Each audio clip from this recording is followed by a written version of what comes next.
Bismillahirrahmanirrahim. Alhamdulillah Rabbil alamin. Allahumma salli wa sallim wa barik ala sayyidina Muhammadinil amin wa ala alihi wa sahbihi ila yaumiddin. Rabbi shrah li sadri wa yassir li amri wahlul 'uqdatam min lisani yafqahu qawli. Shadaqallahul azim. Daripada Auf bin Malik radhiyallahu anhu berkata, Rasulullah sallallahu alaihi wasallam bersabda, umat Yahudi telah berpecah belah menjadi 71 golongan, maka hanya satu golongan saja yang masuk surga dan yang 70 lagi sisanya akan masuk neraka.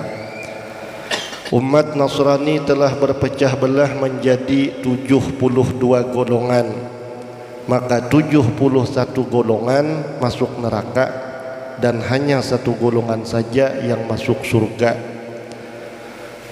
Demi Tuhan yang diriku di dalam kekuasaannya, kata Rasulullah, umatku akan berpecah belah menjadi 73 golongan. Hanya satu golongan saja yang masuk surga dan 72 lagi akan masuk neraka. Sahabat bertanya, golongan mana yang selamat itu ya Rasulullah? Nabi sallallahu alaihi wasallam menjawab, mereka adalah jamaah, maksudnya golongan ahlus sunnah wal jamaah. Hadis riwayat Ibnu Majah. Adapun untuk lengkapnya bisa dibuka di dalam Tuhfatur Raghibin susunan Datuk Kelampayan. Itu ada sidin menyusun, di dalamnya itu masalah i'tiqad sesat dari nang 72 itu.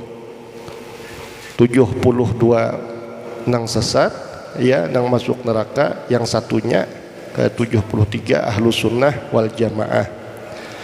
Adapun yang dimaksudkan dengan jamaah yang selamat ini ialah golongan yang berpegang teguh dengan Al-Quran dan As-Sunnah, dan juga dengan pendirian sahabat dan salafus salih.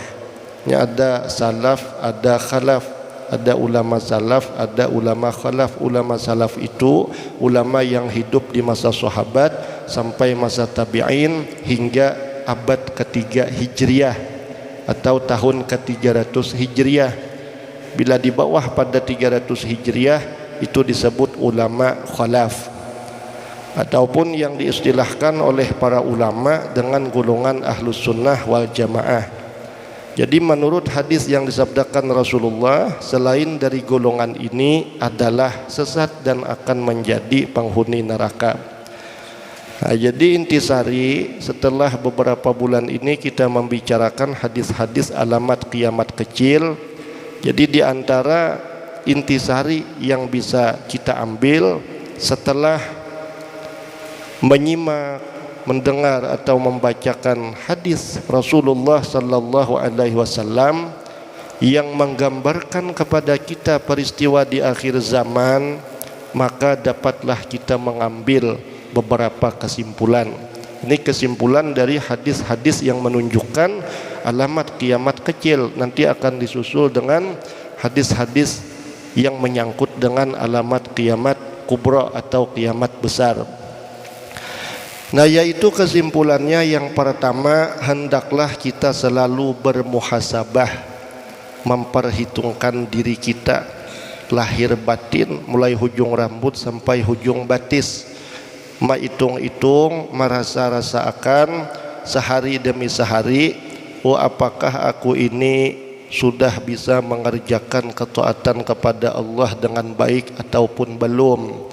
Ibarat sampai waktu sore hari kita mengingat-ingat, mulai pagi sampai sore hari kita ini banyak ingatkah lawan Allah, banyak lupakah, banyak menyebut Allah kah, banyak menyebut nang lain pada Allah, banyak memikirkan dunia kah, banyak memikirkan akhirat. Hati kita di dalam sehari ini banyak bersyukurkah, banyak kada. Hati kita dalam sehari ini banyak bersabarkah, kada. Kita ini dalam sehari banyak mengingat mati kah, banyak mengingat hidup aja kah. Baik itu perkara yang menyangkut dengan Allah ataupun dengan sekalian makhluk Allah Subhanahu wa ta'ala. Karena pulang bila sudah baisukan kita ingat-ingat tentang pekerjaan, pikiran, niat, bahkan perkataan-perkataan kita di dalam semalaman sudah lebih baik dari yang kemarinkah atau menurun daripada hari yang kemarin. Sehingga di antara hikmah bermuhasabah atau merenung tentang keadaan diri kita lahir batin, perkataan ataupun perbuatan, apabila kita menemui bahwa kita masih menjadi orang yang banyak menjauhi Allah Ta'ala, kita masih menjadi orang yang banyak melakukan kesalahan, itu membawa hikmah supaya kita bisa membersihkan lahir batin kita daripada kesalahan-kesalahan itu serta memperbaiki apa-apa yang belum baik daripada kita. Jangan sampai dalam sehari-sehari kita kada tapi ada merenung, menghisap-hisap diri kita, pagi sampai seminggu, pagi sampai sebulan. Lalu kita kada tapi paham walau ini diri kita yang dikurniakan Allah, bila kurang kita menghisap-hisap diri kita, kita pun kada paham juga sebaik mana sudah kita dan sejelek apa kita di saat ini. Dan membuat penelitian terhadap diri kita masing-masing untuk meningkatkan amalan-amalan yang sudah ada dan menjauhkan segala perkara yang belum baik. Kita hendaklah menjauhkan diri dari golongan-golongan yang sesat, yang mana sifat-sifat mereka telah diterangkan oleh Rasulullah sallallahu alaihi wasallam di dalam hadis-hadis yang telah kita sebutkan, yaitu hal-hal yang bertentangan dengan Al-Quran ataupun Sunnah dan bertentangan dengan ajaran para sahabat Rasulullah serta ulama salafus salih. Kemudian lagi yang kedua, hendaklah kita berpegang teguh dengan akidah Ahlus Sunnah wal Jamaah, akidah yang telah menjadi pegangan para sahabat, tabi'in dan para ulama baik salaf maupun khalaf yang datang silih berganti.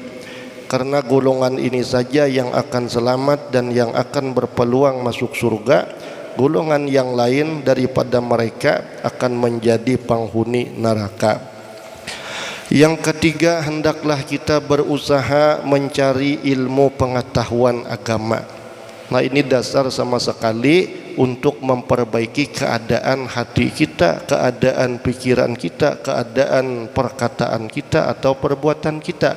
Jalan utamanya dengan menuntut ilmu pengetahuan agama, terutama ilmu-ilmu yang diistilahkan para ulama sebagai ilmu yang fardu ain, tauhidnya, fikihnya, tasawufnya, tauhid mengenal sifat-sifat Allah untuk memperkuat keimanan kita, fikih untuk membaguskan ibadah kita, tasawuf untuk membaguskan keadaan perilaku kita, baik perilaku jasmani atau perilaku rohani kita.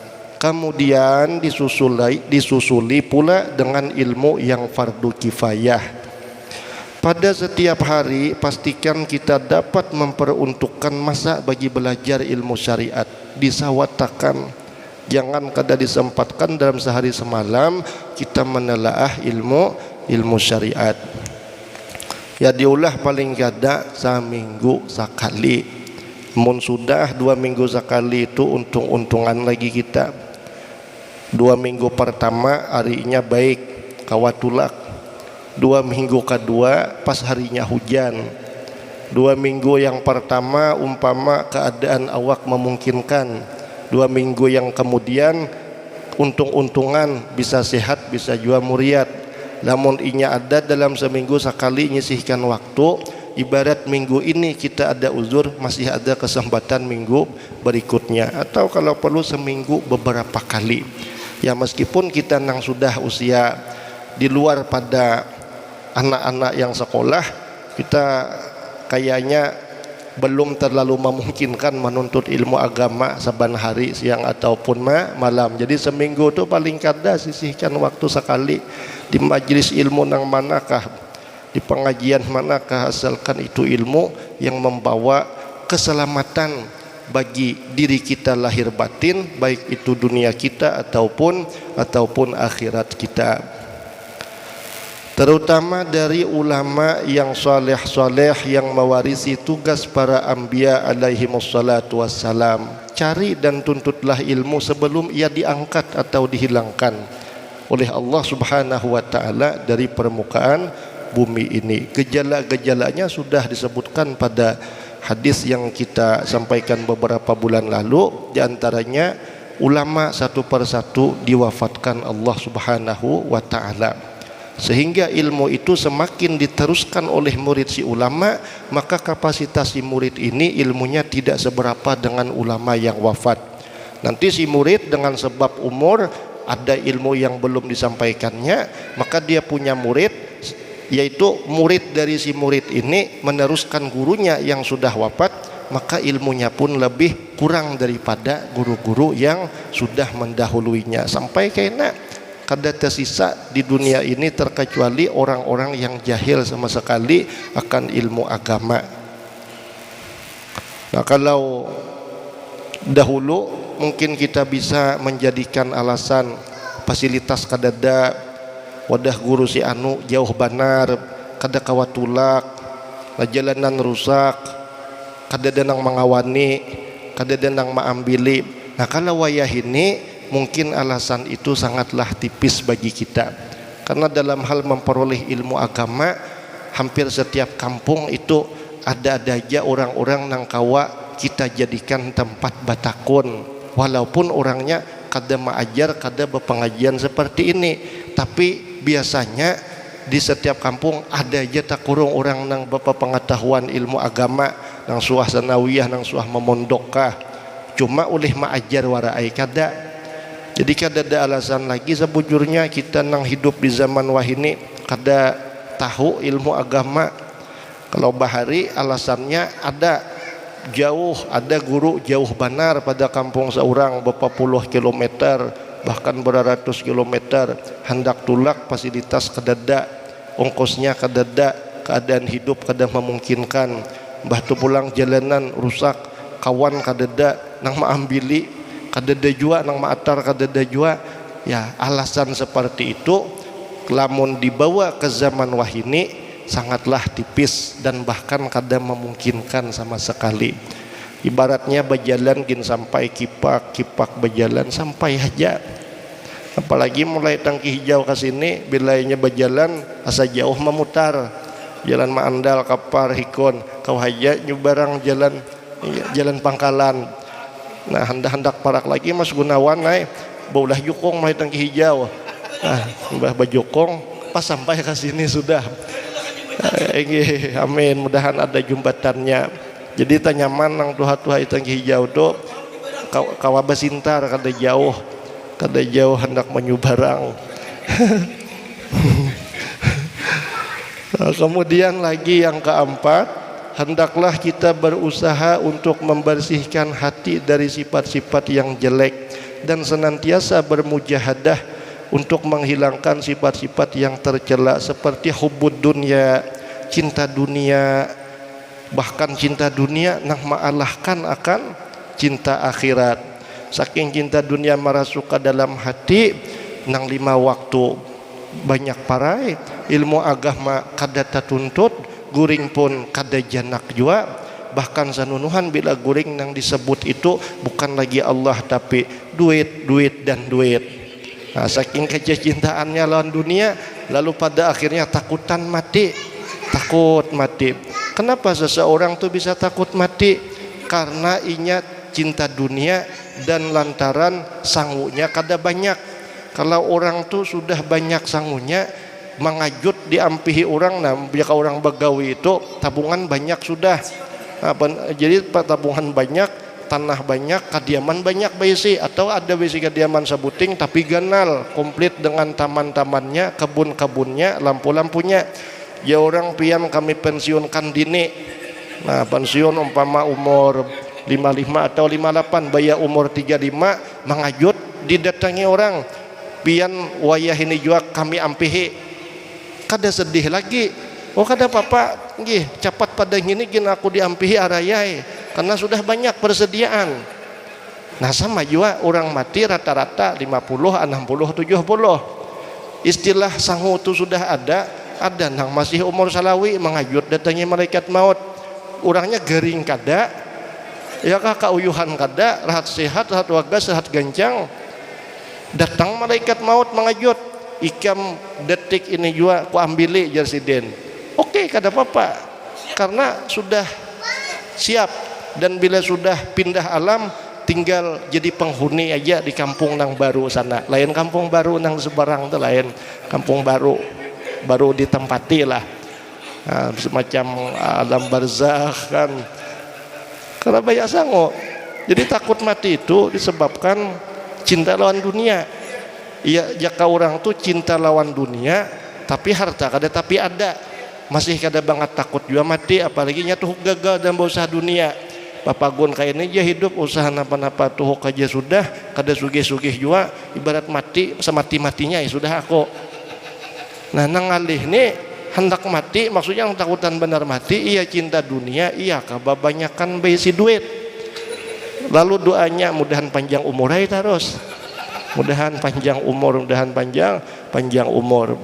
Maka sepanjang-panjangnya umur, iya panjang angan-angan, sepanjang-panjang umur hidup, kada ada juga nang seumuran hidup di dunia ini. Nah yang merupakan sebab dari segala kelemahan kaum muslimin dan sebab dari kemenangan musuh terhadap kita. Untuk tujuan ini kita hendaklah mempelajari dan mendalami ilmu akhlak atau ilmu tasawuf serta menghayatinya di dalam kehidupan kita.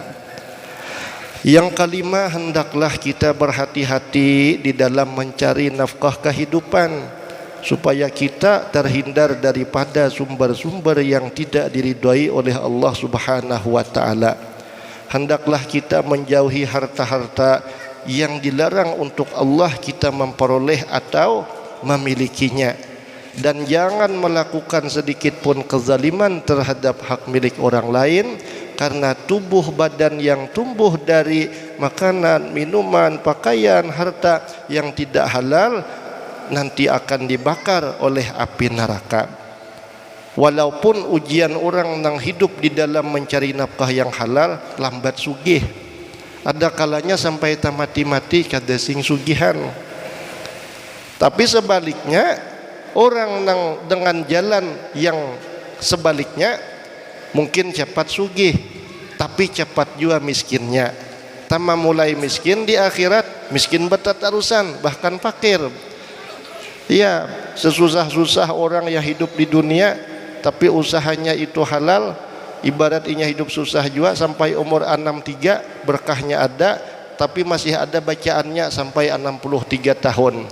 Tapi lamun inya miskin bahkan fakir di kehidupan sesudahnya, maka kada ada bacaannya lagi, orang tuh 100 tahun jadi orang fakir tersiksa di sana. Bila 1000 tahun, bisa juga 2000 tahun, bisa juga kada ada bacaannya seumuran, kada ada batasan nang hitungan 100, 200 tahun, 1000 tahun, 2000 tahun dan seterusnya. Na'udzubillahi min dzalik. Yang keenam, hendaklah kita mengambil perhatian pada masalah pendidikan keluarga, bini ataupun anak. Anak-anak, istri dan kaum kerabat, dan hendaklah kita melapangkan masa untuk mentarbiahkan mereka, mendidik mereka, dan berusaha supaya kita dapat mengikuti petunjuk ajaran yang telah diberikan oleh Rasulullah sallallahu alaihi wasallam.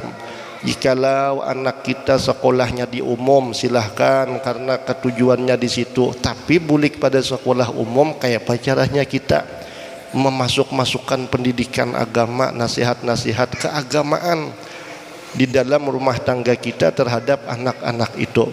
Setidaknya ada yang meimbangi dari didikan-didikan ilmu agama. Apalagi anak hakun sanawiyah, rahmat banar sudah. Hakun mamondok pesantren, rahmat banar sudah. Jadi di antara ikhtiar kita di samping usaha nang halal supaya berpengaruh positif kepada orang-orang yang kita nafkahi, ya semacam masih kanak-kanak ini, usahakan dibawa, ditahuakan lawan maulid habsi, qasidah memuji Rasul, ditahuakan dalam majlis ilmu agama. Setidaknya ibarat duit itu ada maandak papikat di dalam hati dan pikiran ingatan si anak-anak itu. Meskipun secara usia ngarannya kanak-kanak itu inya sibuk dengan dunianya, tapi di tempat yang baik secara tidak langsung disadari atau kada di masa akan datang akan menjadi sebab kebaikan untuk anak itu. Bahari jar si remaja aku waktu kakanakan rancakai dibawa ke majelis maulid pengajian ilmu agama di PAM situ, tapi bahari itu ngaran sibuk begayaan. Wah ini aku sudah ganal, sudah umur 15, jadi ibarat aku ke majlis dasar bebujuran aku menuntut kada kaya bahari lagi kekanakan. Ada sudah papikatnya itu ada sudah diandak. Meskipun sibuk dengan dunia anak-anak, tapi tempatnya nang maulah. Nah, istilah tadi itu apa? Cikal bakalnya itu mencetaknya menjadi orang yang hobi menuntut ilmu agama. Amin ya rabbal alamin. Mudahan anak-anak kita itu dikurniakan Allah kesungguhan dalam menuntut ilmu agama dan mengerjakan segala macam bentuk ketaatan hingga husnul khatimah. Karena hanya dengan ilmu dan amal soleh yang menjadi sebab ketenangan hati dan pikiran seseorang. Jikalau orang yang dikatakan berada bahkan berkelebihan hidupnya dikatakan sebagai orang tenang, kenapa mereka masih sibuk mencari duit? Kenapa mereka masih sibuk berusaha? Maka ujar kita sugih orang tu inya tahan sampai mati kada lagi begawi-gawian, duit nang ada cukup jadi iimatan. Bahkan mun orangnya mati pun masih sekian ratus juta sisa duitnya itu. Ujar kita sugih, tapi inya masih mencari dunia, berarti belum tenang inya dengan dunia nang inya cari. Artinya belum mampu duit itu menenangkan pikiran dan hati seseorang yang mempunyainya. Karena duit itu hanya ulahan manusia, dan manusia nang maulah duit ini ulahan siapa? Ulahan Allah Subhanahu wa taala. Jadi Allah dan hal-hal yang berkaitan dengan Allah jualah yang menjadi sebab ketenangan bagi hati dan pikiran seseorang, bukan yang lain daripada itu.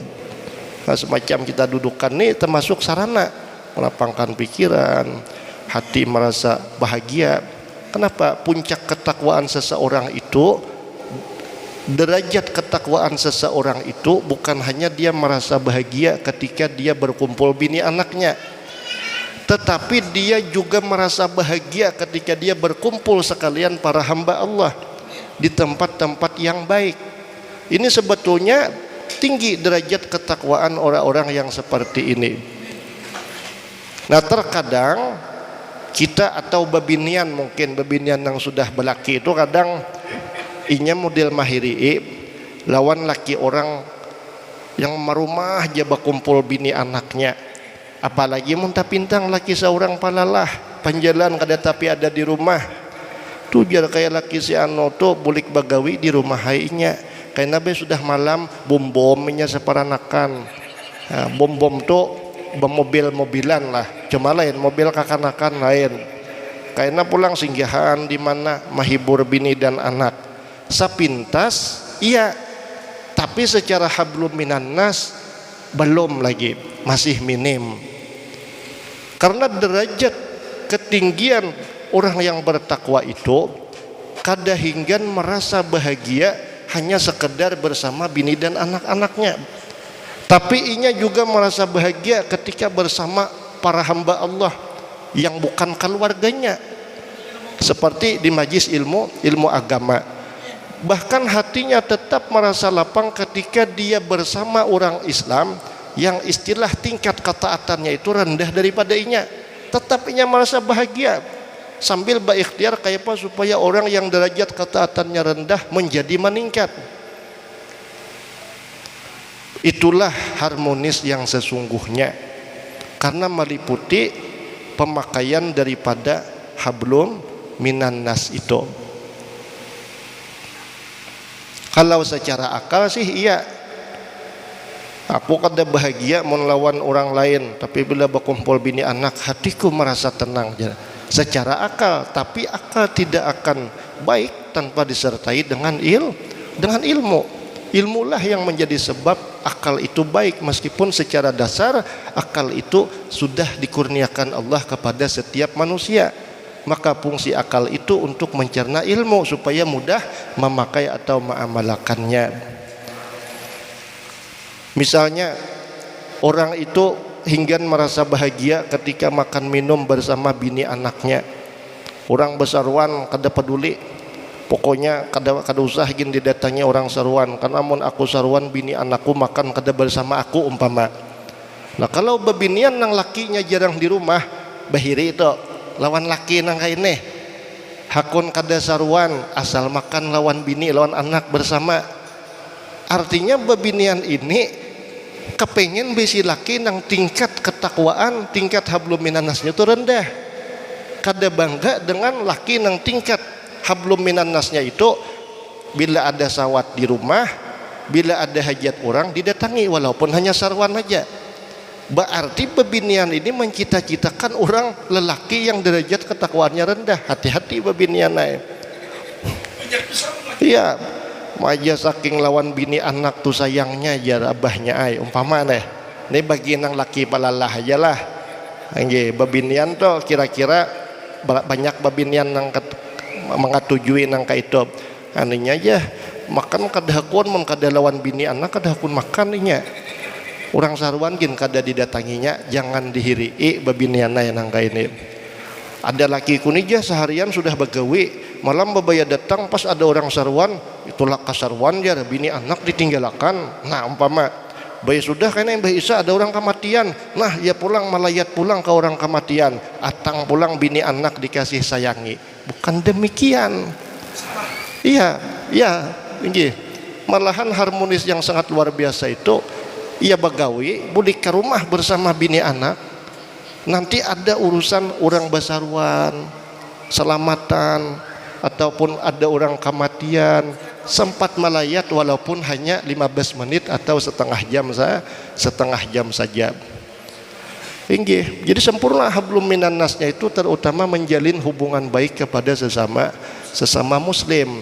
Mun secara akal iam sudah pokoknya menyai aku nyini kada hendak saruan, aku sudah sehari kada tetamu ikam nahlan anak. Sayangnya kayak bini anak kada tapi diparaki nah. Karena esok abah bagai pulang mun bini nang jahil ilmu agama himungai nang kaine. Tapi bini nang menuntut ilmu agama beda. Jangan bah kalau lawan ulun kawah aja pian nak jam 1 ke jam 2. Ulun ni bebas pulsa aja bahai. Tapi mun orang besaruan setengah jam sejam bahai datangi inggih terbatas setengah jam sejam. Orang kematian bahai kada hari-hari jua jan pian melayat kada bapak hingga anak nih sehari dua nang seminggu kada tamu sisanya rancak kayak kita tak kumpul sudah. Nah itulah bini nang bijak inggih mengerti. Ini sudah dengar laki hendak kawin menuntut keadilan pina musti mbah laki dengar hendak kawin menuntut keadilan mun kada pacang adil abahnya aja paraya. Waktu seorang jadi bini tunggal pernahkah seorang bersikap adil seperti itu? Iya mas, pian sudah memberi ulun duit nah sekian juta, kawitan pian kayak apa mas 200.000 barang dibari. Nah ini kan adil namanya. Iya pian hari-hari nah besalamanan ulun beragam membaca. Hari ini nah hari Jumat tolong pian datangi umah abah pian dicium telapak batis kawitan. Nah ini kan orang bijak.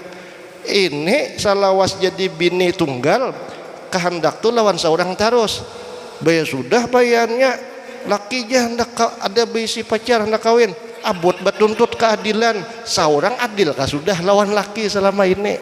Nah ini iya meskipun agak pahit didengar tapi ulun babinianai saking sayangnya ulun bubuhan pian dona lalu ulun menyampaikan ini.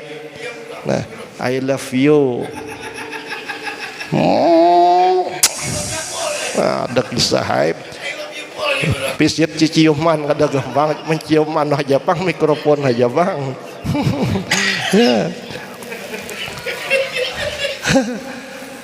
Orang bakawinan sekali semustawa ya kalau abahnya ayo digini orang. Nah kalau yang di rumah ini begitu.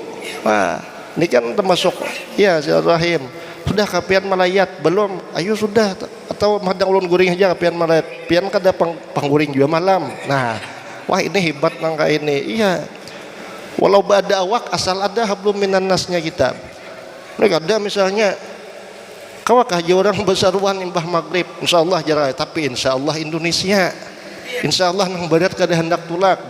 Jadi sudah imbah asar imbah kosongkan rumah ya, kalau datang imbah isya bayi tabadupak orang nah ja kada sawat aku saruan jar bulik imbah isya orang besaruan imbah maghrib.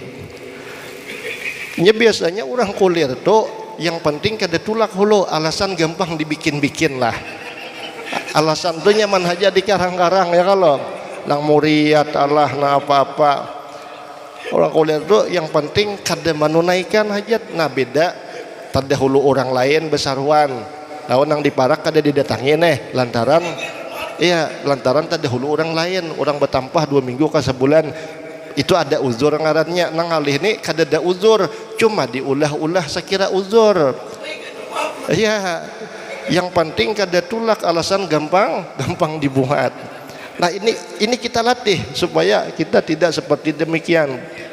Karena tingkat ketakwaan itu lawan Allah iya, lawan sekalian makhluk iya juga, meliputi kawitan, laki, tetangga, kakawanan, sahabat dan sebagainya.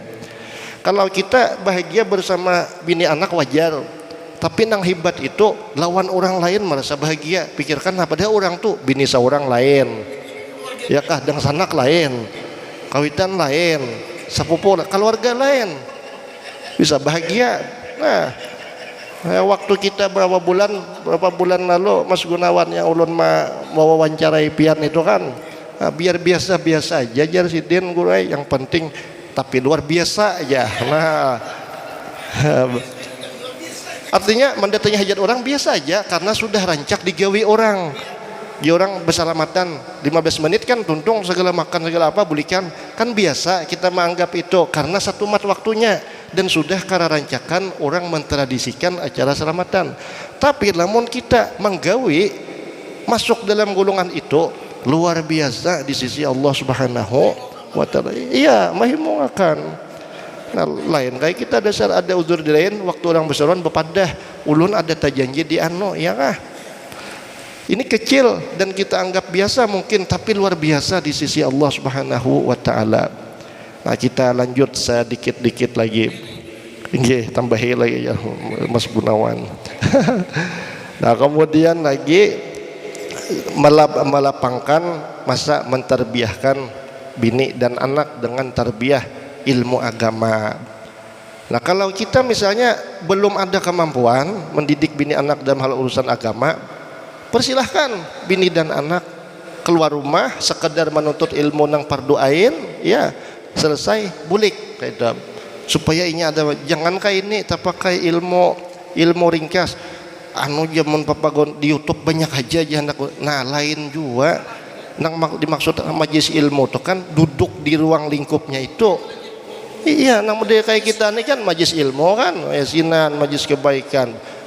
Di YouTube tuh ilmunya bujur juga ilmunya, tapi ruang lingkupnya lain juga, keberkahannya kada sama, pahalanya jauh. Apalagi mau di YouTube kau sambil gulang galik berabah, wah betapihan bebinian, handset di telinga kan, tak guring pulang, bangun tengah malam, karena ya sudah tetamu kakawanan malam tadi kisah guru jar kayak ini hih jah dasar bujur jar aku aja mendengar ayah pun mendengar di YouTube wara tak mendengar tak guring kan karena nang dihafali misalnya isok kada hadir padahal malam tadi ada jar ano Paman Gunawan datang jar, jadi dikira nang mendengar tuh orang nang bakisah ini duduk di sini juga.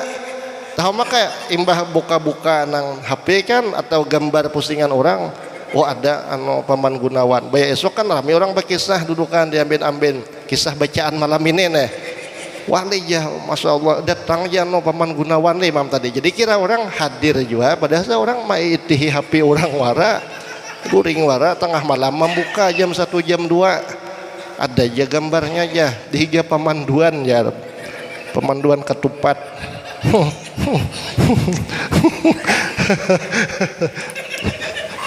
Nah terus, nah kemudian lagi supaya ahli keluarga tidak terjerumus ke dalam jurang kesalahan, yaitu apabila kita terpaksa memenuhi kehendak dan kemauan mereka yang terkadang bertentangan dengan hukum-hukum agama.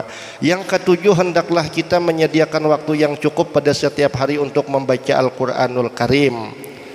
Nah, di samping itu ada yang perlu kita garis bawahi juga. Pertama, membaca Quran. Yang kedua, kita latih diri kita supaya jangan merasa terganggu mun orang lain membaca Quran, membaca maulid, pengajian ilmu agama seperti ini. Karena ibarat kita guring janak, HP babunyi tapi jurusan duit. Mungkinkah kita merasa terganggu? Biar takipik juga, tapi takipik nang membawa kebahagiaan. Ya, terdengar kisah duit kan, bayarlah. Anak ampun kita cair jar. Biar takipik juga, takajut karena janakannya guring, HP berbunyi, takajut. Lo bahara aja pas urusan duit, lo ancapai bangun, alhamdulillah jar. Ya. Nah, jadi latih diri kita supaya kita jangan merasa terganggu dengan jurusan ketika kita mendengar Quran, suara azan, suara maulid, suara ilmu agama dibacakan. Kalau jurusan dunia kita kadang merasa terganggu, walau rahat takajud, rahat guring kita takajud, kada pernah kita merasa terganggu. Kenapa kita jadikan alasan terganggu ketika mendengar suara azan, terganggu ketika mendengar suara maulid, terganggu ketika mendengar suara ceramah agama? Berarti masih ada yang harus disempurnakan tentang keimanan kita ini. Iya, urusan dunia kada takajud biar kita hat guring digandah orang. Urusan akhirat seharusnya kita lebih kada takajud lagi. Lebih kada takajud lagi. Jadi secara psikologis, seseorang itu apabila tidak senang dengan sesuatu, pasti sesuatu itu menganggap penggangguinya. Contoh, iya, orang tuh kada katuju suara orang tuh kada katuju lawan suara orang mengaji. Pasti ketika ada suara mengaji itu dianggapnya menggangguinya. Bila orang tuh punya dasar kada katuju lawan pembacaan maulid, pasti pembacaan maulid dianggapnya menggangguinya. Lalu dikait-kaitkannya sound sistemnya kah ya terlalu buka aja. Habis itu gendangnya kah terlalu nyaring. Mesti dirait-rait ke situ. Ya, macam-macam dipadahakannya dan semacamnya. Kalau memang orang itu belum hobi dalam hal ilmu agama, biar jam 10 tuntung, inya pasti merasa terganggu. Tapi kalau sesuatu itu inya hobi, macam karaoke, jam 2 again inya tantang. Sampai subuh pun kada pernah merasa terganggu. Jadi orang yang merasa terganggu dengan adanya suatu kebaikan, itu menandakan dia belum hobi dengan kebaikan itu. Masih ada penyakit hati dan masih ada perlu ditambahi ikhtiar untuk menguatkan imaninya dan takwainya kepada Allah Subhanahu wa taala. Jadi seperti halnya kita dengan perkara dunia kada pernah merasa terganggu, perkara akhirat jangan kita hendak diulah alasan mengganggu kita dan sebagainya. Nah, kemudian lagi, bacalah Al-Quran sebelum ia diangkat daripada permukaan bumi ini. Hendaklah kita membacanya dengan baik serta berusaha untuk memahami isi kandungannya. Ia adalah teman kita di malam yang sunyi dan wirid yang dibaca ketika manusia sedang sibuk dengan berbagai urusan di sore hari. Dan duduk mereka nyenyak tidur, dan di waktu mereka nyenyak tidur sebelum terbit fajar. Orang zaman dulu berinteraksi dengan Al-Quran, perumpamaannya kayak kita wahini berinteraksi dengan HP. Keluar WC HP, hendak guring HP, nah bangun guring HP, dibuka dipicik-picik, karena pulang besukan HP, kamarianan HP, kemana-mana tulak bersama HP. Orang bahari bersama Al-Quran, hendak guring baca Quran, melilir bersuci baca Quran, besukan waktu duha tengah hari. Nah, kalau kita hendak mengetahui keadaan orang-orang bahari kayak apa cintanya dengan Al-Quran itu, ya, kemudian hendaklah kita menyediakan sebahagian daripada rezeki yang dikurniakan oleh Allah Subhanahu wa taala kepada kita untuk dibahagikan kepada keluarga kita yang memerlukannya. dan orang lain yang kurang bernasib baik. Karena sedekah itu adalah sebagian dari bekal yang sangat diperlukan untuk kita menjalani negeri akhirat yang sangat jauh itu. Semoga apa yang kita korbankan untuk itu akan menjadi hitungan dalam suratan kebaikan di akhirat kelak. Kemudian hendaklah kita memahami Islam ini dengan bentuknya yang sumul, yang melengkapi seluruh bidang kehidupan. Dengan itu kita hendaklah mengikuti dan melaksanakan ajaran Islam di dalam semua bidang kehidupan kita. Kita Islam ketika kita berada di masjid. Kita Islam ketika kita berada di tengah-tengah masyarakat. Kita Islam ketika berbangsa dan bernegara.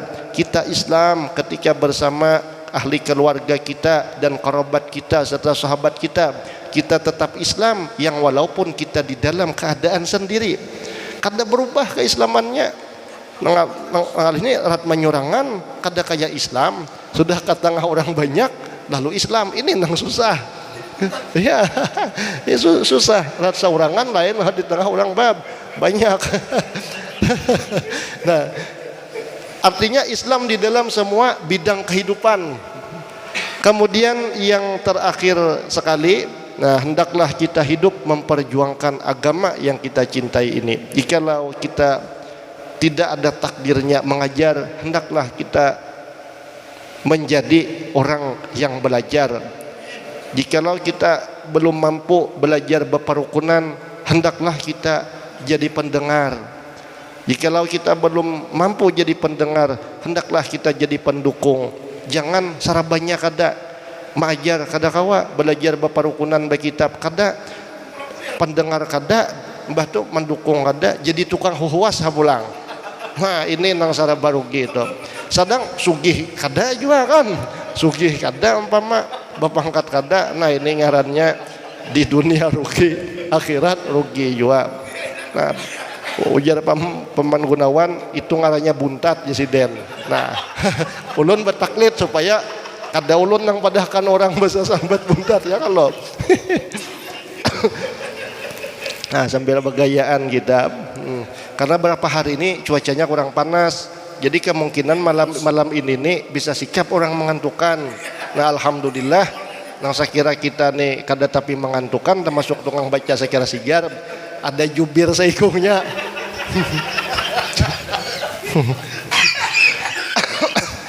Nah, kemudian sedikit lagi kita menjadikan Islam sebagai pilihan dan berjuang untuk menyebarkannya.